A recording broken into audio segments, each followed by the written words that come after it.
تليفونك رن والمتصل قالك بكل ثقة: مع حضرتك فلان من بنك كذا، محتاجين نحدث بيانات حسابك.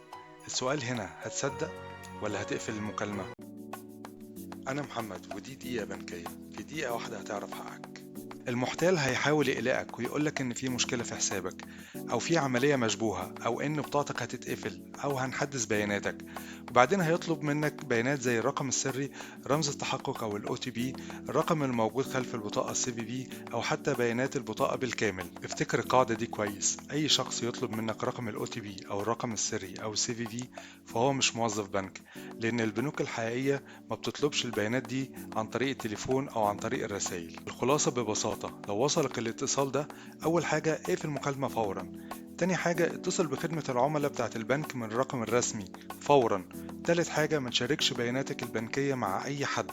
أنا محمد ودي كانت دقيقة بنكية، اعرف حقك. قول لنا في التعليقات، هل جالك رسالة أو اتصال باسم البنك قبل كده؟